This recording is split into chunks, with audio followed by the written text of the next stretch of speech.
Hi everyone. The lights are very blinding, so if I'm looking at no one and look gazy and very hazy, it's because I've never been in someone's spotlight before.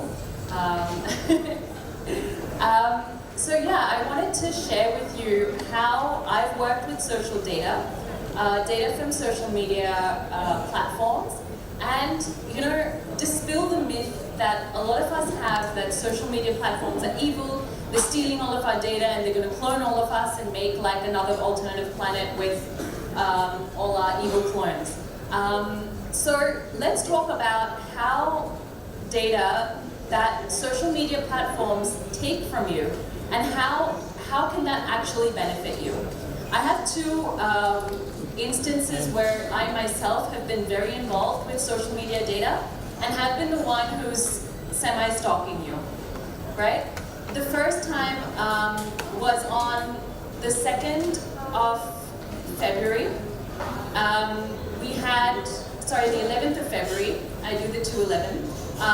11th of February 2009, so it's about a bit over 10 years ago.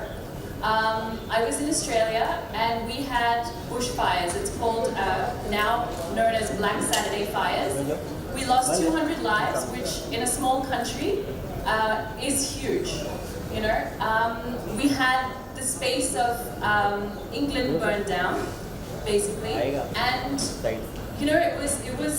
it was really traumatic for everyone. I was working in emergency services at the time as their social media, as a kid, new kid on the block, looking at social media data, not really knowing what I was going to do with it. And what had happened that day was, with all the fires, the phone lines had burned down. So people who were calling 911 couldn't reach an operator. Can you imagine, there's a massive fire approaching your house, you're stuck inside, and there's nothing you can do, right? So what people started doing was they started tweeting. We're here, this is our address. We got geolocations of each of the tweets.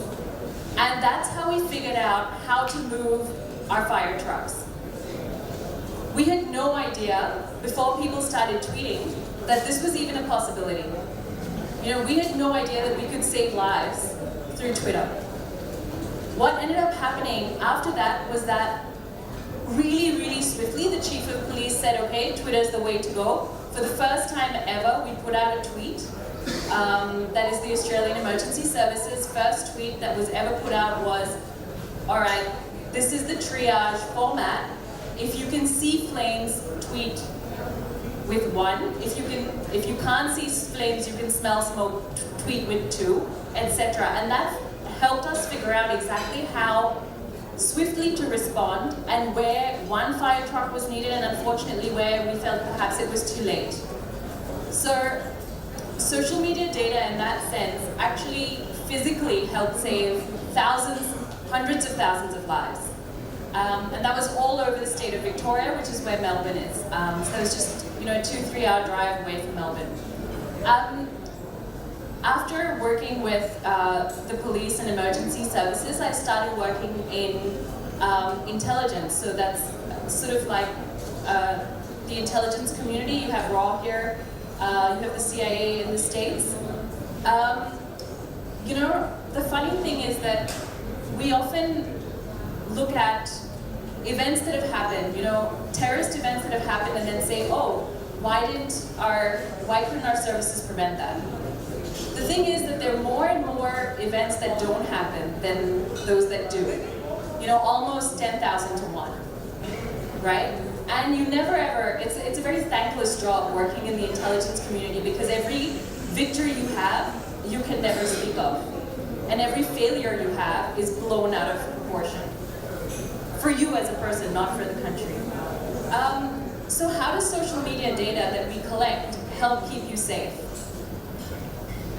The thing is that it's not everyone is born a terrorist. Not everyone, at 4 says, when I grow old, I'm going to blow something up or I'm going to cause harm to society. These things are sort of, you can tell there's an inflection point when you see there's a point of no return for someone young, for a youth.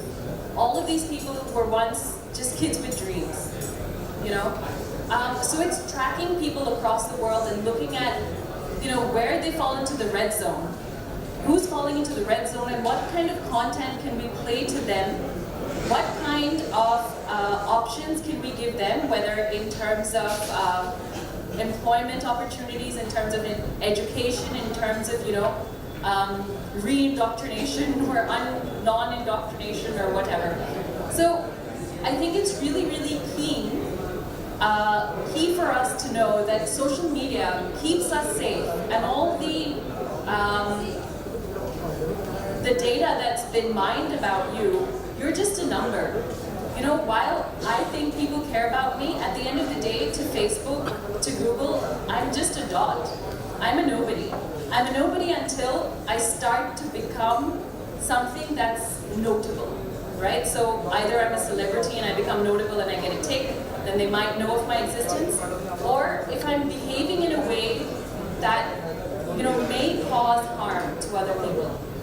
There's also a lot of mental health issues, and I know for a fact that in Australia we track teens that are facing mental health issues that may push them to the brink of suicide, and we collect data about them and understand how to, best reach out to them through chats with a suicide helpline, with peer services, ensure that their privacy is kept, while at the same time assisting them as best we can. So these large companies, they collect data, and we all know that data is how they make money, right? Data about you, targeted ads, all those annoying things that pop up. I'm working with the CWAT team to make the CWAT app, and figuring out the algorithms that allow us to make money. Why do we want to make money? Because all that money goes to NGOs, right, to charity. So the CWAT app and how we pull data is particularly important. The more data we pull, the more targeted we are, the better we are at making money for NGOs, right? So when an ad does pop up on a CWAT app, it's my job to make sure that the app is giving you ads that make sense for you. One of the most embarrassing things was when I was scrolling through my feed and an adult diaper ad came up at me, and I was sort of stressed. I was like, oh my god, what's happening? Because Facebook sometimes knows things about you before you know yourself, So I'm like, am I going to be living a life of incontinence in my 30s? I started to feel very, very stressed. So my promise to you is that the ads that you will be served will be ads that are relevant to you, will be ads that may bring a smile to you, may bring awareness to you. Not all advertising is evil. I think a lot of people feel that, advertising is about this world of capitalism that's pushing you to consume and consume and consume. A lot of ads today are informative ads. There's a pathology lab that an ad popped up, and they said, there's a new test, and with this XYZ fever something, you can figure out whether you have dengue on day one. As I'm sure a lot of us know people who've had dengue, and you keep going back and back and back to check whether your test comes out positive. And that's how deaths take place, or fatalities take place. You're just torn. So advertising today is turning into positive content that we can use to help us make decisions. Of course, at the end of the day, they do want you to buy their product.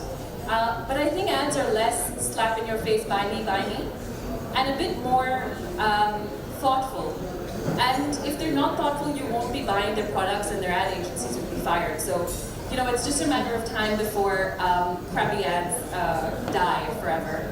And another thing that we're using your data for, which is really important, is to target content to you. I have seen Baby Shark so many times now because my niece was using my iPad, And I don't know if you guys have seen Baby Shark. It's amazingly, it sticks in your head and it's really annoying. And then you can't get it out. Has anyone listened to Baby Shark? No? Yeah, exactly. Right? It's like Baby Shark, do do do do do, Baby Shark, do do do do do, Baby Shark, Grandpa Shark, do do do do do, Grandpa. And they go through the whole family, and it's like a joint family. So like there are many sharks, and it's always this thing. So I promise that we will try to tailor content so you're not singing Baby Shark throughout the day. And one of the things that drew me so much to the CWAT team and to work on the CWAT app is that we're going to be using surveys. I don't know if you guys know, but one of the biggest things one of the biggest government and donor spends go into surveys. There's a big line item that says surveys, right? These surveys are taken to rural and urban people and are carried out by teams that are hired as market researchers. Now, those are not non-for-profit companies, right? Those companies are run just like any profit company. Not that profit's bad, but with a CWAT survey, the data that we collect is actually going back into the NGO system and helping the very people we're trying to learn about. So I would urge you not to look at CWAT surveys as a waste of your time, but to look at them as a way to earn CWAT points and get some awesome rewards. There's apparently a skydive that I'm due for because I've referred so many people to CWAT. Yeah, so take the surveys, love the surveys, give us feedback on the app because we want to take it to the world. And we really want to make the India that all of us, when we were children, we hoped it would be. Some way we got lost and we got selfish, but I think inside of us there's still hope, and CWAT team is the audacity of hope. I always call them the audacity of hope.